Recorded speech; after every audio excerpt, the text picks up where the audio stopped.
안녕하세요. 중국과 한국을 오가면서 자동차 부품 수출 사업을 하는 38살 남자입니다. 요즘 시기가 시기인 만큼 예전보다 사업이 잘 되진 않지만 중국에서는 나름 유망한 회사로 알려져 있고 기대되는 젊은 벤처 사업가라는 말을 듣고는 했어요. 작년까지만 해도 중국의 부품을 수출해야 하는데 몇 달간 해외로 나가는 길이 막혔고 부품 수출을 못하는 지경까지 이르렀습니다. 회사가 전면 중단되는 상황까지 겪으면서 직원들 월급을 못 주는 상황까지 갔었어요. 정말 이대로 끝이구나 싶었고 절망할 때 하늘이 죽으라는 법은 없는지 사업을 하면서 평판을 좋게 쌓은 덕분에 여러모로 재투자를 받고 다시 회사를 일으켜 세웠습니다. 현재는 중국으로 다시 수출을 할 수 있게 됐고 예전보다는 아니지만 이번 기회를 발판 삼아 열심히 살아가려고 하고 있어요. 직원들 월급과 보너스를 다시 줄 수 있게 됐으니 감사할 따름이죠. 작년에 그렇게 힘든 시기를 함께 버티고 격려해준 고마운 사람이 있습니다. 그 사람 덕분에 지난 힘든 시기를 버틸 수 있었고 제 인생에 그 사람이 없었다면 지금 이 자리에 제가 없었을 것 같아요. 그 사람과 사랑하기도 바쁜 시간에 이렇게 짬을 내 사연을 올리는 건 답답한 마음을 누구에게 터놓을 수 없어서이고 지금부터 제가 겪은 황당한 일에 대해 말씀드려볼까 합니다. 저에게 고마운 사람은 여자친구입니다. 그녀를 만난 건 작년 봄이었고 반려견 동호회에서 처음 만나게 됐어요. 사업을 시작하면서 초반에 자리를 잡기 전까지는 주 고객 회사들이 중국에 있어서 거의 중국에서 많은 시간을 보내며 살았습니다. 5년 정도 중국에서 지내다 회사가 자리를 잡자 한국으로 넘어왔고 본격적으로 한국 기업들을 돌며 저희 제품을 홍보할 때였어요. 일만 하다 보니 너무 지쳤었고 외로움을 많이 타는 성격이라 강아지를 한 마리 키웠습니다. 평소에 혼자서 강아지를 끼고 있는 게 안쓰러웠는지 어느 날 친구가 반려견 동호회를 추천해줬고 그런 모임이 있는지도 몰랐던 제가 모임에 간 첫날이었어요. 축구나 골프 같은 스포츠 모임은 가봤지만 반려견이 주인공인 모임은 처음이라 긴장을 했고 저와 같이 동행한 반려견은 반대로 넓은 잔디밭과 친구들이 많아서 기분이 좋았는지 온 애견 카페 안을 돌아다니며 아무 곳에 소변을 보고 말았습니다. 그런데 소변을 본 곳이 하필 동호회 사람 다리였고 순식간에 모임 장소는 언성이 높아지면서 아수라장이 되고 말았어요. 소변 테러를 당한 여자분이 화가 머리끝까지 치밀었는지 황당한 이야기를 했고 죄송해 어쩔 줄을 몰라 하는데 그때 정의의 사도처럼 여자친구가 나타나줬고 저와 제 반려견을 그 자리에서 구해주었습니다. 이게 뭐야? 아우 더럽게 정말. 이래서 내가 이런 곳에 안 온다고 했잖아. 새로 사서 오늘 처음 신은 신발인데 이게 때문에 못 쓰게 됐잖아. 내 신발 어떡해? 저리 안 가. 어디서 친한 척 꼬리를 흔들고 있어? 죄송합니다. 보리가 사람을 워낙 좋아해서 가까이 간다는 게 이런 실수를 할 녀석은 아니거든요. 강아지도 긴장을 하나 봐요. 정말 죄송합니다. 세탁비 드리겠습니다. 얼마를 드려야 할지 말씀해 주시면. 세탁비에 정신적 피해 보상까지 줘야겠네요. 이런 경우가 어디 있어요? 편하게 커피 마시러 왔는데 웬 날벼락인지 200만 원 주세요. 이 정도는 받아야 할 것 같은데. 당신 다리에 개가 소변 뒀다고 생각해봐요. 얼마나 기분 안 좋은지. 진짜 내가 너무 기분이 더러운데 엄청 참는 줄 아세요? 계좌 보낼 테니까 폰번호 줘봐요. 이런 데 오면 개 교육 제대로 시켜야지. 200만 원이요? 제가 정말 죄송한 건 알겠는데요. 200만 원은 너무 터무니없는 가격 같아서요. 우리 보리가 잘못한 건 맞는데, 그래도 이 가격은 생각지도 못한 가격인데, 너무 일방적으로 말씀하신 것 같네요. 뭐야? 못 주겠다는 거야? 그럼 경찰서 가든가. 이 개가 나한테 소변 보고 물 뻔한 거 내가 간신히 피했는데. 말은 바로 해야죠, 아줌마. 내가 아까부터 계속 보고 있었는데 동물 좋아하는 척 하실 거면 동물원에 가세요. 이런 데 와서 잘 놀고 있는 반려견들 피해주지 마시고요. 예쁜 강아지들 배경 삼아 사진 찍고 가식인 거 다 티나거든요. 그리고 웃긴 게 이 강아지가 아줌마 발에다 소변 싼 거 확실해요? 바지 만져보니까 하나도 안 젖었는데. 여기 테이블 기둥에다 싼 거 가지고 지금 어디다 사기를 치려고 들어요? 강아지들도 다 알아요. 어디 우길 걸 우겨야지. 200만 원은 무슨? 돈 안 줘도 돼요. 이거 다 쇼잖아요. 저번 달도 우리 동호회 모임 와서 이런 식으로 보상받은 거 다 알아요. 저번에는 강아지한테 물렸다고 그랬죠? 더 이상은 못 봐주겠으니까 우리가 신고하기 전에 당장 가주시죠. 알고 보니 여자는 상습범이었고 애견 카페에 동호회가 오면 많은 반려견들이 있다 보니 어수선한 틈을 타서 이런 식으로 피해자인 척 했고 보상금을 타냈던 여자였더라고요. 그녀 덕분에 200만 원을 물어주지 않았고 보리의 누명은 풀릴 수 있었습니다. 너무나 감사해서 그녀에게 모임이 끝나고 식사를 대접하고 싶다고 했고 그녀 역시 흔쾌히 허락해서 모임이 끝나고 단둘이 식사를 했어요. 그녀의 이름은 권수정이었고 저보다 3살 어린 35살이라고 했습니다. 처음 만난 사이였지만 반려견이라는 공통된 관심사가 있었고 활달하고 잘 웃는 그녀와 끊임없이 서로를 알아가는 대화를 주고받았습니다. 그녀는 묘트를 임대하는 사업을 하고 있는 아버지 회사에서 일한다고 말했어요. 오랜만에 느껴보는 설렘에 시간이 가는 줄 몰랐고 어느새 어두운 밤이 되어서 그녀를 집까지 데려다 주기로 했습니다.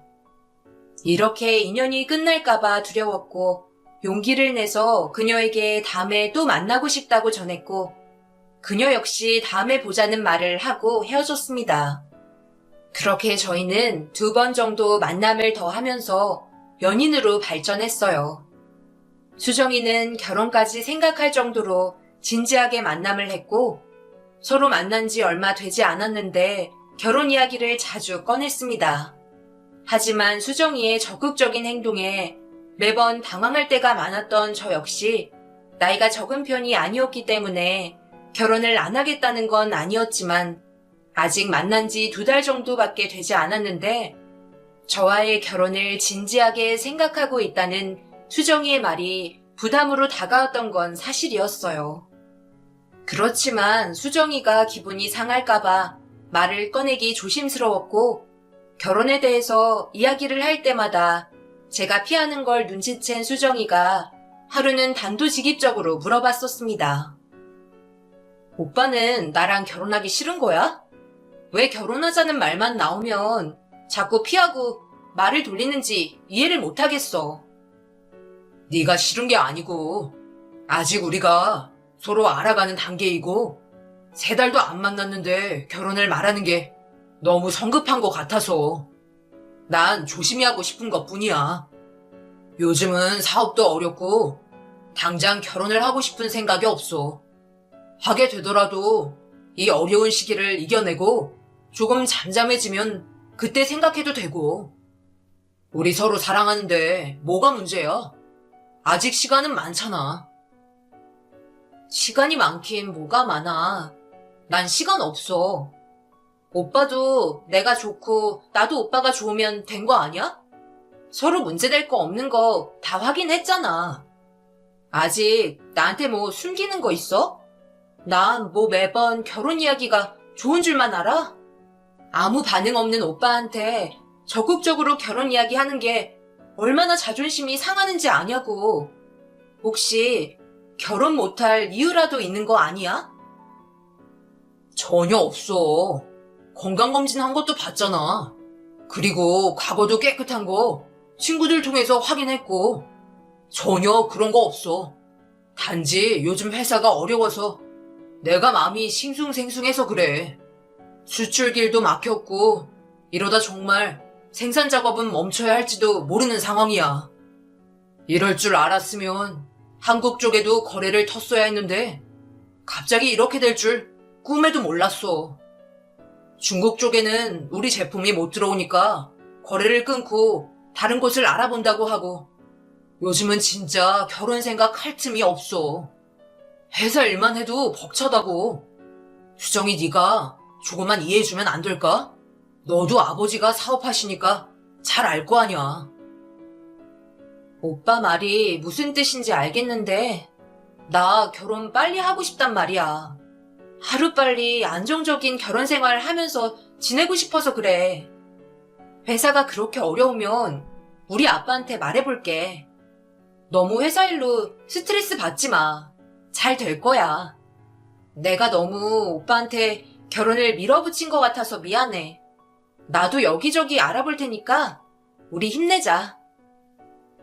사업을 하는 아버지 밑에서 일을 배워서 그런지 수정이는 대담한 면도 있었고 일 처리하는 부분에서 제가 배울 것들이 많은 사람이었습니다. 그런 모습들을 보니 결혼에 대해서 마음이 조금 열렸고 서로 알아가는 기간이 길어야지만 결혼에 대해서 생각할 수 있다는 제 편견을 수정이가 깨주었어요. 정말 진지하게 수정이와의 결혼을 생각했고 만난 지 3달이 조금 지날 때쯤 수정이에게 부모님을 소개시켜 줬습니다. 부모님은 싹싹하고 예의 바른 수정이를 마음에 들어 하셨고 마다할 이유가 전혀 없으셨어요. 오히려 수정이를 만나고 난 다음 날부터 하루빨리 수정이네 식구와 상견례 날짜를 잡으라는 말을 하셔서 먼저 수정이 부모님을 만나봐야 했습니다. 수정이 부모님과 만나기로 약속을 잡고 일주일 정도 남겨둔 시점에 이상한 일이 생겼습니다. 어머니와 백화점을 갈 일이 생겨서 함께 볼일을 보고 나오는 주차장에서 트렁크를 열고 짐을 옮기는데 반대쪽 라인에 차가 들어왔고 차에서 친구들처럼 보이는 사람들과 내리는 수정이를 보게 됐어요. 백화점에 온다는 말은 없었는데 백화점에서 보자 당황했고 어머니 역시 수정이를 발견하고 반가워하셨습니다. 그런데 백화점 안으로 들어가는 수정이를 불러봤지만 저희 쪽을 한번 쳐다보고는 안으로 들어갔어요. 분명 눈이 마주쳤고 밝게 눈인사를 보냈는데 돌아오는 건 쌀쌀한 외면이었습니다. 어머니 역시 수정이랑 싸웠냐고 물어봤고 아무리 생각해봐도 저한테 쌀쌀맞게 대할 이유가 없는데 당황했어요. 어머니가 우선 수정이한테 연락해보라고 해서 통화를 해보려 했지만 전화를 받지 않자 찜찜한 마음으로 백화점 주차장을 빠져나왔습니다. 어머니를 집에 모셔다 드리고 저녁이 돼서야 아까 낮에 있었던 일이 생각이 나서 전화를 했어요. 낮에 친구들과 웃으면서 백화점 안으로 들어간 걸 봤다고 했고 왜 나와 어머니가 인사를 했는데 받아주지도 않고 들어갔는지 묻자 대뜸 화부터 내기 시작하는 모습에 당황을 했습니다.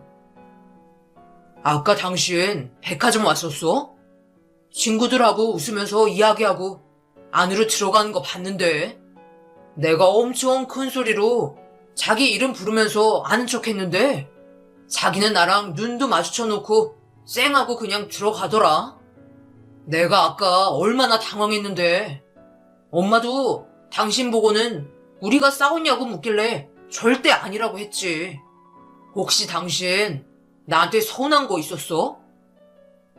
오빠는 왜 이렇게 생각이 없어? 만약에 내가 중요한 사람들하고 있거나 업무적으로 만나야 하는 사람들과 있었으면 어쩔 뻔했어?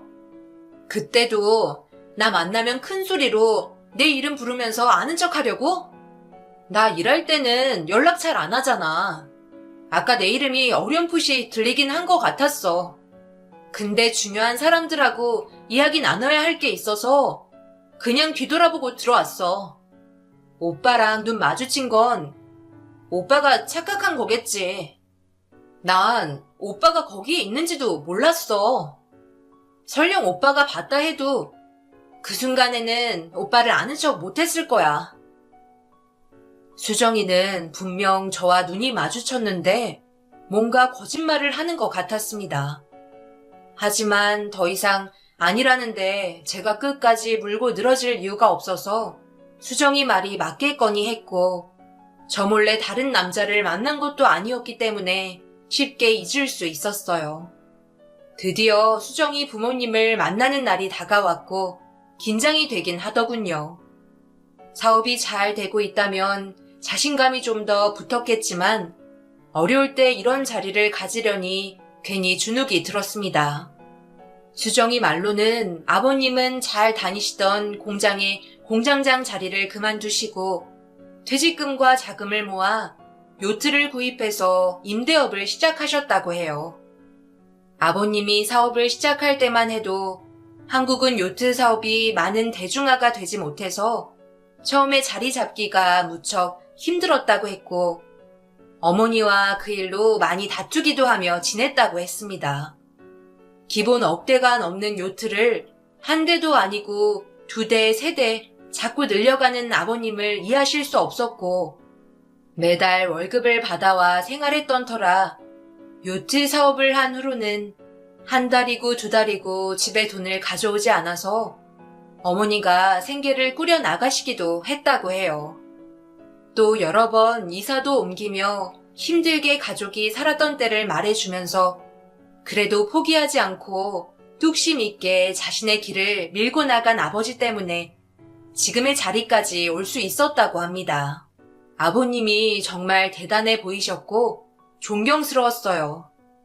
저도 사업을 하면서 많은 반대와 무리한 도전이라고 포기하라는 말을 들으며 이 회사를 끌고 왔었는데, 수정이가 이렇게 자신의 이야기를 해주니 아버님과 벌써 동질감이 느껴지는 것 같았고, 제가 너무 의기소침해 있는 모습을 보이자 수정이는 괜찮다며 힘을 줬습니다.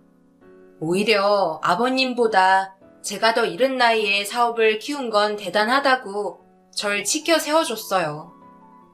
수정이의 응원에 힘입어 아버님과의 첫 대면에 있던 날, 제 바람대로 잘할 수 있을 거란 생각은 빗나갔고 결국 구토를 하고 말았습니다.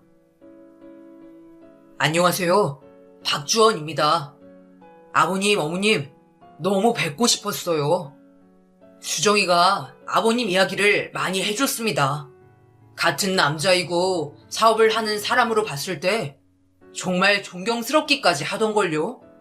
또 이렇게 바르게 수정이를 키워주신 것도 어머님과 아버님께 정말 감사드립니다.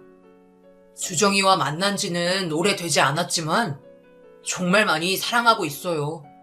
제가 부족한 게 너무 많지만 그래도 평생 호강시켜줄 자신 있습니다. 현재는 회사가 조금 힘들지만 곧 다시 자리 잡을 거고요. 절대 무너질 회사는 아닙니다. 아버님도 아시겠지만 수정이가 꼼꼼한 부분이 있잖아요. 이미 제 회사에 대해서 말씀 들으셨으니 아실 겁니다. 아빠, 내가 주원 씨 회사 사무실부터 어떻게 운영되어 있는지 다 검토해봤어. 요즘 사업하는 사람답지 않게 정말 열심히 했더라고. 솔직히 주원 씨 놓치고 싶지 않아요. 아빠도 주원 씨 보면 정말 괜찮은 사람이라고 생각 들 거예요. 그러니까 그만 경계하시고 주원 씨 술 한잔 주세요. 이 사람 은근 마음이 여려서 아빠가 그렇게 노려보고 있으면 긴장한단 말이야. 내가 사람을 잘 안 믿어. 자네도 사업하니까 알 거 아니야. 이 사람 저 사람 다 만나다 보면 나한테 진심으로 다가오는 사람인지 나를 이용해 먹을 사람인지 말이야. 하도 수정이가 만나달라고 해서 왔네. 그리고 이 자리가 자네를 내 사위로 맞을지 말지 정하는 자리이기도 하지만 사업가인 나로서는 자네에게 투자를 할지 말지 생각이 많아지는 자리이기도 해. 수정이가 자네 만나기 전에 회사 사정에 대해서 설명해줬네. 요즘 시기에 안 힘든 회사가 어디 있겠나? 그런데 내가 자네의 뭘 보고 투자를 해야 할지 아직 감이 안 서니까 그 이야기는 좀 더 나눠보도록 하고 내 술 한 잔 받게. 술 한 잔으로 시작해서 아버님과의 독대는 장작 6시간 동안 이어졌고 아버님은 계속 저에게 술을 권했습니다.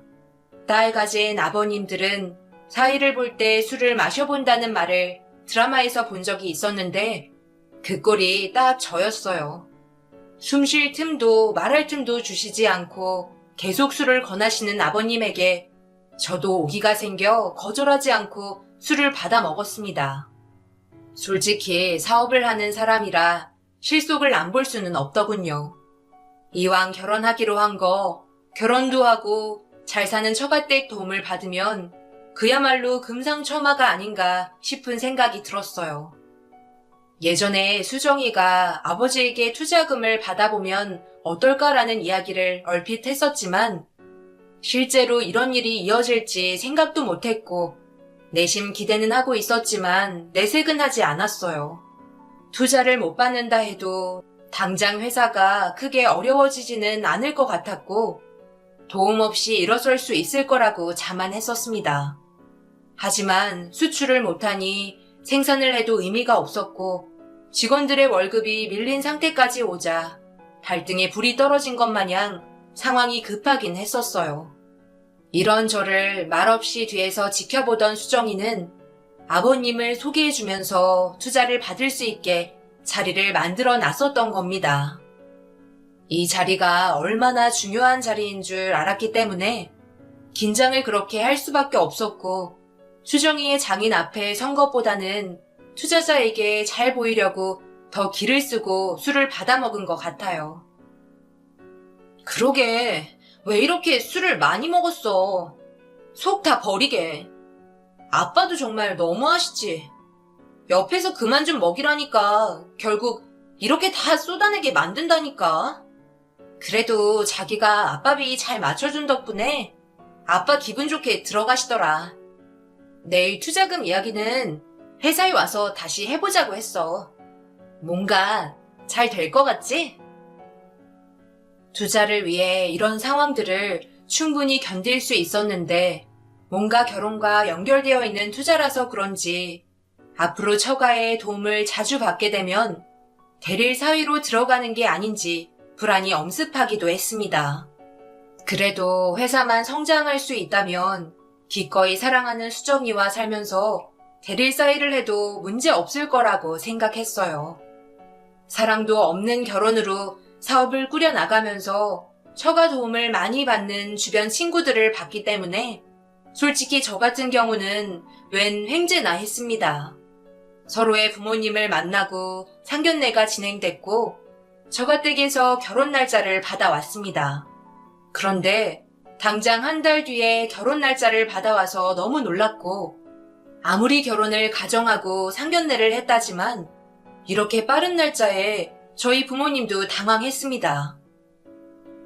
주원아, 이렇게 빨리 결혼해도 되는 거야? 혹시 그 집 뭔가 있는 거 아니지? 장인이 요트 사업한다며 거기 망하고 그런 거 아닌지 잘 확인해봐. 난 믿을 수가 없다. 상견례 날 솔직히 기분이 너무 안 좋았어. 네 장인이란 사람 내가 낳은 귀한 아들인데 꼭 자기 아들 마냥 대하는데 내가 속에서 얼마나 화가 치미는지. 반말 찍찍하고 이거 해라 저거 해라. 장인이 아주 널 부려먹으려고 작정한 사람 같아 보이더라. 그리고 넌 왜 거기서 코분고분 장인 말 맞다고 맞장구 치는 거야? 수정이도 그래. 자기 아빠가 널 부려먹는데 그 옆에 앉아서 더 부추기기나 하고 내가 기분이 안 나쁘겠어? 그리고 처가집이랑 5분 거리의 집을 구한다는 게 말이 돼? 나도 너희들 결혼한다고 우리 집 근처로 집 알아보고 있었단 말이야. 장인이 여우같이 먼저 치고 들어오는데 너 수정이한테 확실히 말해둬. 신혼집은 시댁이랑 가까운데 잡자고. 네가 못하면 내가 말할 테니까 넌 빠져있어. 잘난 아들 뺏기는 기분 들어서 결혼시키고 싶지도 않다. 엄마, 신혼집은 양보해요. 내가 결혼해서 자주 올게. 이번 주에 아버님이 투자금 주신대. 그거 지나면 나 발 뻗고 잘 수 있을 것 같아. 아들 살리는 셈 치고 엄마가 이번에 참아요. 어쨌든 회사는 안정되게 해야 할 거 아니야. 그리고 내가 지금 사업 잘 꾸리는 거 보시면 아버님이 요트 사업도 나한테 물려주실 것 같아. 수정이가 일 맡아서 한다 해도 나랑 결혼하면 수정이께 내게 되고 그런 거 아니겠어? 지금은 처가에 잘 보여야 한단 말이에요. 뭐든 다 오케이 해줘야 하고. 내가 요트 사업만 물려받게 되면 우리 엄마 이름으로 된 요트 멋지게 쏠게. 기대하셔. 그러니까 수정이한테 시어머니 행세 말고 그냥 조용히 수정이 하라는 거 다 하게 둬요. 그럼 엄마한테 조호와 요트가 생긴다니까. 결혼이라는 게 아무리 사람 힘으로 번갯불에 콩 구워 먹듯 해결하려고 해도 고부 사이를 막을 수는 없더군요. 그래도 이왕 결혼을 하기로 마음 먹었기 때문에 더 큰 것을 위해 어머니에게 참으라 했고 멀리 바라보기로 했습니다. 당장 한 달 뒤에 결혼식을 하는데 신혼집이며 예식장, 드레스, 스튜디오 등 해야 할 것들이 너무 많았어요.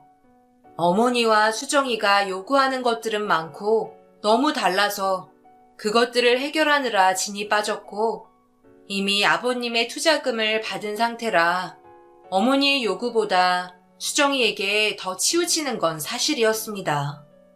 어머니에게 요트를 사주겠다고 달랬고 결혼 준비는 별탈 없이 진행됐어요.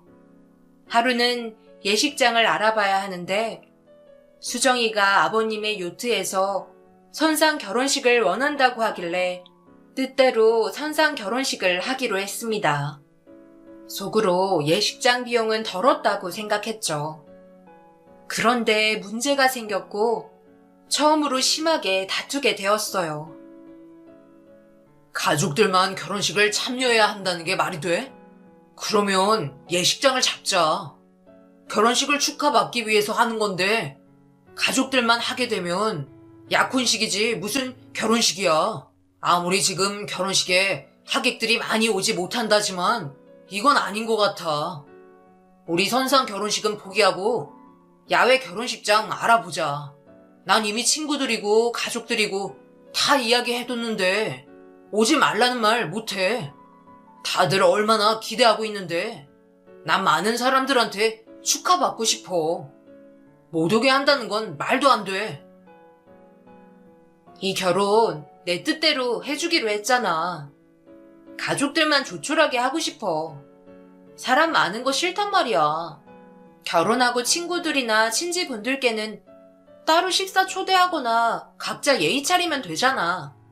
우리 부모님은 알고 계시니까 당신이 어머님께 말씀드려. 너 정말 이상한 거 알아? 그동안 내가 아무 말도 안 하고 참았는데 왜 나한테 친구들이고 네 지인들 소개를 안 시켜주는 거야? 결혼하면 당신 주변 사람들 만나게 되니까 아무 말 안 하고 그동안 참고만 있었어. 그런데 가족끼리 조촐하게 결혼식 하면 무슨 의미가 있어? 자기 혹시 친구들 없어? 저번에 백화점 들어갈 때 몇 명 있던데 그 친구들 소개시켜 달라니까 단번에 거절하고 엄청 화냈잖아. 앞으로 당신 남편 될 사람이고 평생 함께 할 건데 결혼하는 날까지 자기 주변 사람 소개를 받아본 적이 없어. 나는 자기한테 다 보여줬잖아. 소개시켜주기 싫은 이유라도 있는 거야? 난 주원 씨만 있으면 되는데 내 주변 사람들이 그렇게 중요해? 결혼식은 여자에게 있어 하나뿐인 가장 귀한 날이야. 주변 사람들한테 방해받고 싶지 않다는데 그게 그렇게 이상한 거야? 예쁜 드레스 입고 사진 찍고 가족들과 식사하고 그러면 좋잖아. 요트에서 하는 거라 어차피 많은 사람들 초대도 못해. 그럴 바에는 누구는 초대받고 누구는 초대 못 받고 말 나오는 것보다 가족끼리 식 올리는 게 나아. 난 절대 포기 못하니까 그런 줄 알아. 내 말은 그게 아니잖아. 당신이랑 당신 가족 말고는 주변 사람을 본 적이 없다는 걸 이야기하는 거야. 아직 나를 집에도 초대 안 했잖아. 신혼집에서 바로 산다고 하지만 당신은 우리 집에 왔는데 난 한 번도 가본 적이 없어. 좋아. 내가 한 발 뒤로 물러서서 포기한다 치자. 그럼 이렇게 하는 건 어때? 선상 결혼식하고 야외 결혼식 한 번 더 하자. 나 결혼식 날 오겠다고 하는 사람들도 많고 얼굴 알려야 하는 사람들 많단 말이야. 사업하는 사람한테는 결혼식이 얼마나 중요한 날인 줄 알아? 가뜩이나 시기가 이래서 내가 결혼을 미루고 싶었던 거야. 결혼하고 안정된 삶을 보이는 것도 날 보고 투자하는 사람들에게는 이미지 메이킹이 될 수 있다고. 당신 말대로 귀한 날이잖아. 나한테도 중요한 날이란 말이야. 수정이는 자신의 뜻을 절대 굽히지 않았고 결국 선상 결혼식과 가족들만 축하하는 결혼식을 고집했습니다. 어머니 역시 노발대발 하셨고 장인어른과 장모님에게 수정이를 설득해달라고 이야기해봤지만 오히려 수정이 뜻대로 하라고 하셨어요. 결국 요트에서 선상 결혼식을 하는 날이 왔고 가까운 가족들과 사진기사와 행사 보조분들과 주례를 맡아주시는 분만 배에 올랐습니다. 많은 사람들에게 축하받고 싶은 결혼식을 못한다는 것에 미련이 남았지만 노을진 하늘을 보면서 요트에 앉아 있다 보니 모든 근심이 사라지는 것 같았어요. 바다에 비치는 노을 감상을 하며 수정이가 이런 낭만을 위해서 하객들을 부르는 것을 반대한 건 아닐까 하는 생각을 했고 수정이의 깊은 뜻이 전해지자 왠지 너무 미안한 마음이 들었습니다. 결혼식이 시작되기 전에 수정이에게 진심으로 사랑한다고 고백하고 저번 일에 대해서 미안하다고 용서를 구하고 싶어 신부 대기실로 만든 룸으로 갔어요. 그런데 이미 장모님이 와 계셨고 오붓한 모녀 사이에 시간을 뺏고 싶지 않아 문 뒤에서 대화가 끝나기만을 기다렸습니다. 그런데 대화의 내용은 너무 충격적이었고 당장이라도 이 결혼식을 미루고 싶었지만 이곳은 바다 한가운데였고 침착하게 대화를 다 듣고 난 후 조타실로 달려가 배를 돌렸습니다. 우리 딸 정말 예쁘다. 진작에 이렇게 해줬어야 했는데 우리가 너무 무심했어. 앞으로도 하고 싶은 거, 가지고 싶은 거 있으면 다 말만 해. 엄마랑 아빠랑 동생이 끝까지 다 들어줄 테니까. 누리지 못한 거 없을 정도로. 그러니까 너는 버티기만 해. 이렇게 드레스 입은 거 보니까 진짜 딸 결혼시키는 거 같네. 왜 이렇게 눈물이 나는 거야? 우리 딸들이 예쁜 줄은 알았는데 이렇게 꾸며놓으니까 정말 눈이 부시다. 엄마는 이 결혼식 못 볼 것 같아. 왠지 결혼식 끝나면 정말로 우리 수지를 떠나보내야 할 것만 같아서. 엄마, 누가 보면 정말 어디 가는 줄 알겠어. 나 위해서 이렇게까지 안 해도 되는데 어젯밤에 수정이랑 같이 자는데 수정이한테도 미안하고 제부될 사람한테도 미안하고 내 욕심 같아서 잠이 안 오더라. 요즘 웨딩드레스 입고 셀프로 찍는 사진들도 많고 이렇게까지 안 해도 됐지 싶어. 어차피 사진만 찍을 거였잖아. 수정이가 하도 고집도 세고 완강해서 이렇게 하긴 하는데 나 제부 얼굴을 못 보겠어. 찜찜하단 말이야. 뭘 걱정해. 수정이가 다 계획한 건데 당사자가 허락했으니까 너는 진짜 결혼식 하는 거야. 너도 사진만 찍어보는 건 아쉽잖아. 여자한테 결혼식은 얼마나 축복인 줄 알아? 우리 딸도 그걸 누려봐야지. 아빠는 어제 잠도 설치더라. 너 손잡고 걸을 생각하면서 몰래 화장실에서 걷는 연습하더라니까. 나한테 딱 들켜서 얼마나 민망해 하던지. 엄마, 정말 미안해. 내 선택 받아준 것도 고맙고, 벌써 5년째 투병했고, 해마다 검사한 신장은 맞지도 않고, 그동안 나도 너무 지친 것 같아. 수정이한테도 쌍둥이 언니로서 해준 것도 없고, 이렇게 빼기만 하고, 차라리 내가 빨리 없어져야 우리 가족이 평범하게 살 것 같은데, 병원에서 죽는 것만 기다리고 있고 싶지 않았어. 어차피 죽을 거라면 못 해본 거 다 해보고 싶었고, 건강하게 살아있는 동안 하고 싶은 거 다 하고 많이 웃으면서 살고 싶더라고. 나 더 이상 치료 안 받겠다고 한 말 받아줘서 고마워. 모든 대화를 듣고 조타실로가 배를 돌리자고 지시했고, 당황한 요트 조종사는 배를 출발시키기 시작했습니다. 요트는 서서히 시동이 걸려 요트 선착장을 향해 달렸어요. 장모와 아내의 대화를 곰곰이 되짚어 보았고, 아침만 해도 분명 수정이의 얼굴이었고 함께 포옹을 했는데, 그 여자가 수정이가 아니라 일란성 쌍둥이 언니였다니. 그럼 수정이는 어디에 있는지 너무 궁금했고, 당장 수정이를 찾아서 이 상황에 대해서 들어봐야 했습니다. 요트가 출발하는 것을 알아채고 장인어른이 조타실로 왔고, 이게 무슨 일인지 묻자 장인어른께 이 상황에 대해서 설명해달라고 따져 물었습니다. 장인어른은 처음에는 잡아떼더니 제가 신부 대기실에 있는 여자가 수정이가 아니고 일란성 쌍둥이 언니라는 것을 말하자 장인은 모든 것을 사실대로 말했습니다. 자네한테는 정말 미안하네. 처음부터 우리가 자네를 속이려고 든 건 아니네. 정말 믿어주게. 수정이한테 얼굴이 같은 쌍둥이 언니가 있어. 지금 투병 중이고 신부전증을 앓고 있다네. 5년 정도 됐는데 이게 신장이 제 기능을 못해서 체내 노폐물을 인위적으로 배출해줘야 하는 병이야.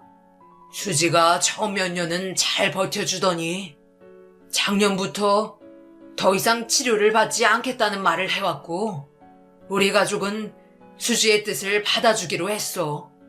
수지가 그동안 해보고 싶은 걸 다 해보기로 말이야.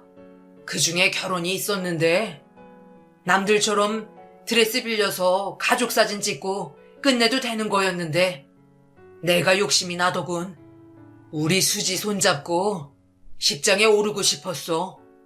그 마음을 알았는지 수정이가 자네를 나한테 소개시켜줬고 결혼을 서둘렀던 게야. 수정이는 자네를 정말 좋아하네.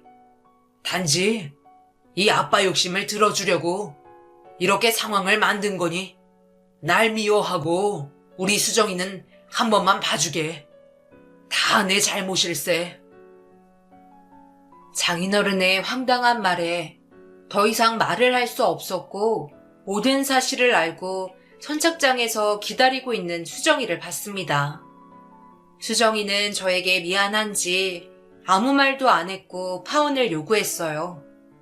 그런데 선뜻 파혼을 받아들일 수 없어서 저에게 생각할 시간을 달라고 했습니다. 이 일만 아니면 수정이와 결혼을 안 할 이유가 전혀 없었고, 오히려 저에게 수정이는 너무나도 필요한 사람이에요. 물론 사업적인 파트너와 사랑하는 아내 둘 다 부정하지 못하겠습니다. 그래서 황당한 처가 식구들의 행동에 화를 낼 수 없는 제가 답답하고 미칠 것 같아요. 이렇게 그냥 없던 일로 하고 결혼을 하는 게 맞는 걸까요? 저보다 인생을 더 오래 사셨고 삶의 지혜가 많으신 분들이 내려주시는 현명한 답을 구합니다. 감사합니다.